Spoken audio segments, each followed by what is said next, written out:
la revue de presse ou la synthèse des articles des publications sur Radio Kaloum. Crise dans le secteur de l'éducation, des jeunes élèves brûlent des pneus la nuit pour exiger le retour de leurs enseignants dans les salles de classe à Kaloum. Avec Guinée News, le mouvement de protestation s'est même transporté jeudi dernier dans le quartier Almamia où les femmes se sont jointes à la cadence. Des pneus ont été brûlés sur des ruelles de Sandarvalia, le quartier abritant le musée national. Selon notre confrère, les manifestants de Kaloum ont été dispersés à coups de gaz lacrymogène, mais la formule des pneus brûlés semble annoncer la grande agitation programmée lundi par les femmes à Conakry. Une manifestation jamais enregistrée dans la commune abritant le palais présidentiel, lit-on dans les colonnes de Guinée News qui titre à sa une, je cite, « L'État manœuvre en coulisses pour une sortie de crise », fin de citation. Le SLEG et son leader Aboubakar Souma ont même reçu des hautes personnalités de l'État et du gouvernement pour discuter des possibilités d'aider les enseignants.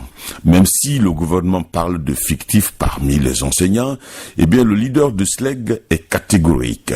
Pas de recensement tant que le gouvernement ne fait pas une proposition sur les 8 millions de francs guinéens réclamés comme salaire de base. Rendez-vous est pris lundi 5 novembre 2018.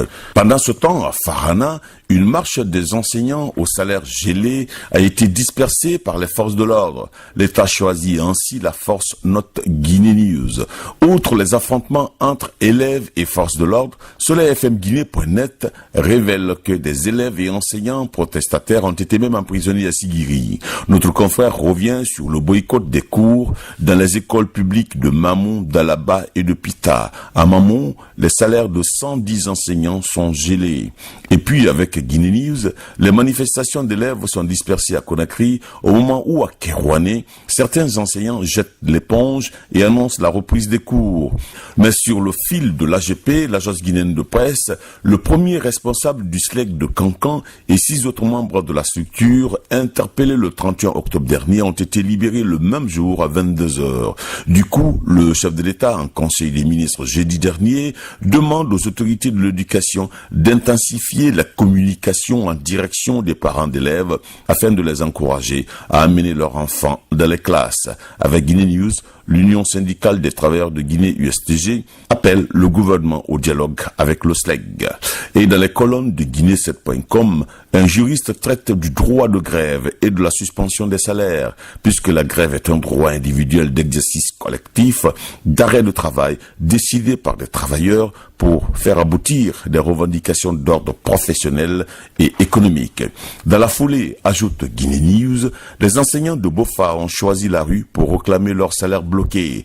Et dans la foulée, ajoute Guinée News, les enseignants de Bofa ont choisi la rue pour réclamer leur salaire bloqué. Parallèlement, le gel des salaires crée une fissure au sein de la section locale du SLEG à Kosa. Et puis le Premier ministre, Ibrahim Kassouri Fofana, promet une enveloppe de 50 milliards de francs guinéens pour ce qu'on appelle l'inclusion sociale, écrit Guinée News. Outre la journée sans taxi-moto à Labé le 1er novembre dernier et la sous-préfecture de Tunkarata à Lola coupée du reste du pays, Guinée News révèle que le tronçon Cancan Biredou-Baranama est un axe routier abandonné depuis 20 ans. Et au plan aménagement du territoire, le plan géodésique de Conakry est réajusté. Les documents du plan foncier de Kobaya et de l'édification du réseau géodésique de Conakry ont été remis au ministre de la Ville et de l'aménagement du territoire. Avec l'agence guinéenne de presse, l'AGP, le chef de l'État tient également à la promotion de l'utilisation généralisée du gaz butane en Guinée. L'objectif est de réduire et de supprimer à terme l'utilisation du charbon de bois, dont la production a un effet dévastateur sur l'environnement. Par ailleurs, le Conseil des ministres examine un projet d'arrêté conjoint environnement-finance fixant les taux de redevance foncière et le prix de vente du bois d'œuvre. Au même moment, le site Radio Environnement Guinée revient sur la décision des pays de l'Association africaine de l'eau de renforcer les capacités managériales et de gestion des pays de la sous-région dans le secteur vital de l'eau. Du coup, Notre confrère constate que le couvert végétal se porte bien dans la sous-préfecture de Kalinko à Dingirai. Les conservateurs de la nature sont même représentés dans plus de 100 villages de la localité où l'on dénombre quelques 5000 chimpanzés. 60 ans des forces armées, le 1er novembre 2018, Soleil FM Guinée.net estime que c'est le jubilé de diamant de l'armée guinéenne célébré dans l'amorosité. Pas d'engouement dans les garnisons militaires de Conakry. Et avec Guinée7.com, le commandant de la zone militaire de la baie met en garde les brebis galeuses. Et puis le projet de loi portant statut général des agents de l'État est passé en Conseil des ministres. On parle d'un véritable instrument de motivation et de gestion des fonctionnaires et contractuels de l'État. Et ce statut général, ajoute l'AGP, l'agence guinéenne de presse, s'appuie sur une politique salariale validée en septembre 2017, une nouvelle grille indiciaire déjà adoptée et l'introduction dans la loi d'une culture d'évaluation des performances.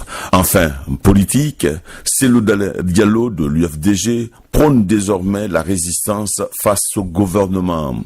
Et après les marcheuses de l'opposition empêchées d'évoluer sur l'autoroute, l'Union des forces démocratiques de Guinée et ses alliés projettent de nouvelles manifestations car, avec le balai citoyen, la sécurité a fait l'usage excessif de la violence, écrit Soleil FM Guinée.net, d'où ce titre de Guinée News, Guinée, opposition limitée, pouvoir illimité. Et sur Guinée7.com, je cite, lorsque la vertu s'efface, la République sombre. Fin de citation. C'était la revue des publications aux presses hebdo sur Radio Kaloum.